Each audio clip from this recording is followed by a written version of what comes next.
রাদিয়াল্লাহু তাআলা আনহু বলেন, রাসূল সাল্লাল্লাহু আলাইহি ওয়াসাল্লাম বলেছেন, কিয়ামতের মাঠে সর্বপ্রথমে যেই বিষয়টির উপরে জিজ্ঞাসা করা হবে, আদম সন্তানের কিয়ামতের মাঠে যে বিষয়টির উপরে জিজ্ঞাসা করা হবে সেটা হচ্ছে সালাত। সর্বপ্রথমে কিয়ামতের মাঠে আদম সন্তানের সালাত সম্পর্কে জিজ্ঞাসা করা হবে। রাসূল সাল্লাল্লাহু আলাইহি ওয়াসাল্লাম বলেছেন, যদি মানুষের সালাত গ্রহণযোগ্য হয়ে থাকে তাহলে মানুষের সমস্ত আমল গ্রহণযোগ্য হবে, আর যদি মানুষের সালাত গ্রহণযোগ্য না হয় তাহলে মানুষের সমস্ত আমল বাতিল হবে। পৃথিবীতে যত আমল রয়েছে, পৃথিবীতে যত আমল আছে, সমস্ত আমল, সমস্ত ইবাদত সালাতের উপর নির্ভর করে। পৃথিবীর যত ইবাদত রয়েছে, পৃথিবীর যত আমল রয়েছে, সমস্ত ইবাদত সালাতের উপর নির্ভর করে। রাসূল সাল্লাল্লাহু আলাইহি ওয়াসাল্লাম বলেছেন, দুনিয়ার বাসীগণ তোমরা শুনে রাখো, তোমরা নামাজ সালাত দিয়ে আল্লাহকে যত বেশি ডাকবে, নামাজ সালাত দিয়ে আল্লাহকে যত বেশি খুশি করা যায়, নামাজ সালাত দিয়ে আল্লাহ তাআলাকে যত বেশি ডাকা যায়, নামাজ সালাত দিয়ে আল্লাহ রাব্বুল আলামিনকে যত বেশি খুশি করা যায়, পৃথিবীর কোনো ইবাদত দিয়ে আল্লাহকে তত বেশি ডাকা যায় না যত ডাকা যায় নামাজ ও সালাত দিয়ে। রাসূল সাল্লাল্লাহু আলাইহি ওয়াসাল্লাম বলেছেন, পৃথিবীবাসীগণ তোমরা শুনে রাখো, তোমরা কি আল্লাহর নিকটবর্তী হতে চাও? আল্লাহ বলছেন, তোমরা কি আমার নিকটবর্তী হতে চাও? তাহলে তোমরা কি করো? তোমরা সাজদা দাও এবং আল্লাহর নিকটবর্তী হয়ে যাও। তাহলে সালাত আদায় করলে আল্লাহর নিকটবর্তী হওয়া যায়, সালাত আদায় করলে আল্লাহকে বেশি ডাকা যায়, সালাত আদায় করলে আল্লাহর বেশি কাছাকাছি হওয়া যায়, সালাত আদায় করলে আল্লাহকে বেশি ভালোবাসা যায়। এজন্য আনাস থেকে হাদিস তিনি বলেন যে পৃথিবীর সমস্ত আমল সালাতের উপর নির্ভর করে। পৃথিবীর যত আমল রয়েছে সমস্ত আমল সালাতের উপর নির্ভর করে। পৃথিবীতে এক ধরনের ইবাদত রয়েছে, পৃথিবীর আমলের মধ্যে, আমলের জগতে, ইবাদতের জগতে এক ধরনের ইবাদত রয়েছে, ব্যক্তিগত ইবাদত। আমলের ক্ষেত্রে, ইবাদতের ক্ষেত্রে এক ধরনের ইবাদত রয়েছে, যে ইবাদতের নাম হচ্ছে দান।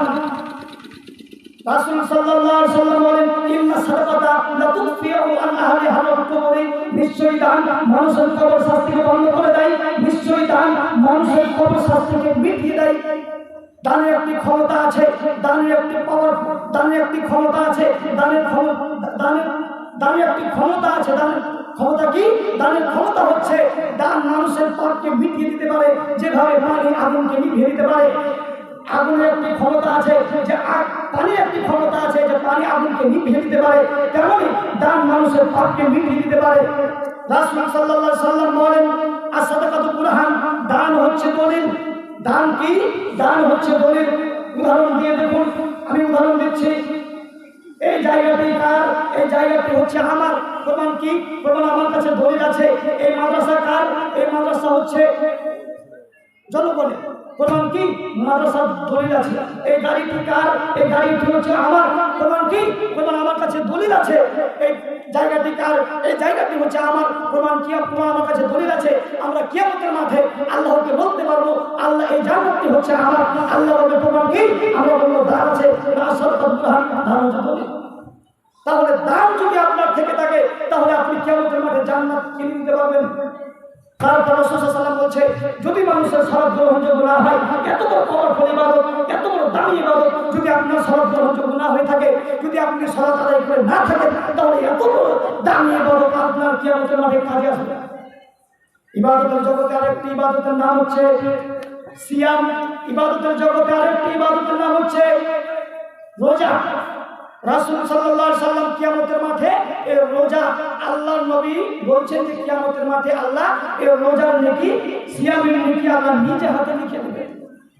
আল্লাহ রাব্বুল আলামিন কিয়ামতের মাঠে ফেরেশতাদেরকে ডাকবেন আর বলবেন, ফেরেশতাগণ লাইন দাও, লাইন ধরে দাঁড়িয়ে যাও।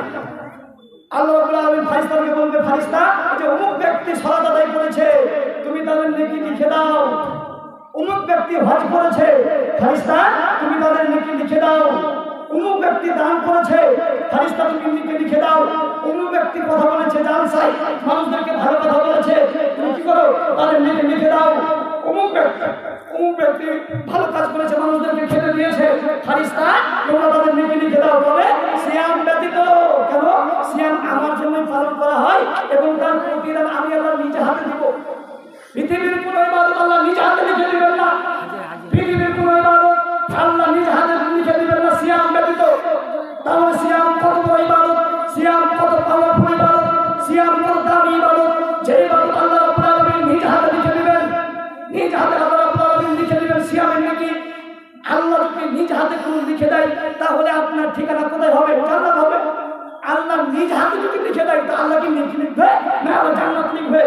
অবশ্যই আল্লাহ জান্নাত লিখবে। তাহলে যেই এত বড় পাওয়ারফুল ইবাদত, এত বড় দামি ইবাদত সিয়াম, যেই নেকি আল্লাহ নিজ হাতে লিখে দিবেন, তারপরও যদি আপনার সালাত গ্রহণযোগ্য না হয়ে থাকে, যদি আপনি সালাত পড়ে না থাকেন, যদি আপনি নামাজ পড়ে না থাকেন, তাহলে এত বড় দামি ইবাদত কিয়ামতের মাঠে কোনো কাজে আসবে না। আল্লাহ ছয় মেরে দিবেন। ইবাদতের জগতে আরেকটি ইবাদতের নাম হচ্ছে কি? হজ। ইবাদতের জগতে আরেকটি ইবাদতের নাম হচ্ছে হজ। রাসূল সাল্লাল্লাহু আলাইহি সাল্লাম বলেন, হজ এমন একটি পাওয়ারফুল ইবাদত, হজ এমন একটি পাওয়ারফুল ইবাদত, যদি মানুষ হজ করতে যায় আর সেই হজ যদি কবুল হয়ে যায়, তাহলে সেই ব্যক্তি সেই দিনের মতো হয়ে যায় যেই দিন তার মা তাকে জন্ম দিয়েছে। হজ এমন একটি ইবাদত, যদি কোনো ব্যক্তি হজ করতে যায় আর সেই ব্যক্তির হজ যদি কবুল হয়ে যায়, তাহলে সেই ব্যক্তি সেই দিনের মতো হয়ে যায় যেই দিন তার মা তাকে জন্ম দিয়েছে। একটা শিশু যখন দুনিয়াতে জন্মগ্রহণ করে, সে যেমন নিষ্পাপ হয়ে থাকে, সে যেমন তার কোনো পাপ থাকে না, সে যেমন নিষ্পাপ, তেমনই কোনো ব্যক্তি যদি হজ করে আর সেই হজ যদি কবুল হয়ে যায়, তাহলে সেই ব্যক্তি নিষ্পাপ শিশুর মতো হয়ে যায়। তারপরে আল্লাহ নবী বলছে যে সেই ব্যক্তি যদি সালাত গ্রহণযোগ্য না হয়ে থাকে, সে যদি সালাত করে না থাকে, তাহলে এত বড় পাওয়ারফুল ইবাদত কাজে আসবে না। সালাত এমন একটি ইবাদত যার উপর নির্ভর করে অন্যান্য ইবাদত। হজ সালাতের উপর নির্ভর করে, সিয়াম সালাতের উপর নির্ভর করে, যাকাত সালাতের উপর নির্ভর করে, পৃথিবীর যত আমল আছে সমস্ত আমল সালাতের উপর নির্ভর করে। এজন্য আমাদেরকে সালাত আদায় করতেই হবে। অবশ্যই আমাদেরকে মনে রাখতে হবে সালাত ছাড়া মানুষের কোনো গতি নেই। কেন কিয়ামতের মাঠে সর্বপ্রথম সালাতের উপরেই জিজ্ঞাসাবাদ করা হবে। অবশ্যই আমাদেরকে সালাত আদায় করতে হবে। কি করে আমরা সালাত আদায় করব?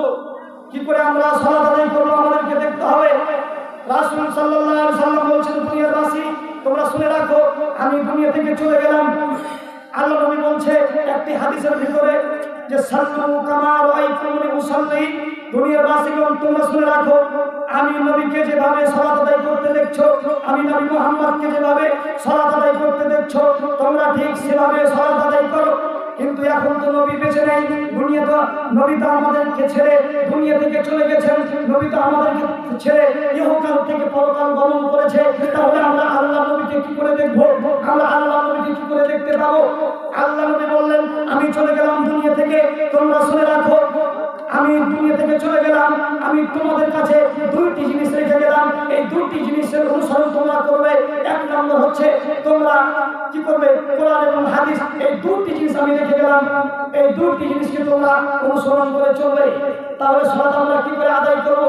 সালাত আমরা যখন আমরা আদায় করবো, আমাদেরকে বুকের উপরে হাত বাঁধতে হবে, কাজ সামনে সামনে আমাদেরকে হাত দিয়ে বলতে হবে আল্লাহুম্মা আল্লাহুম্মা।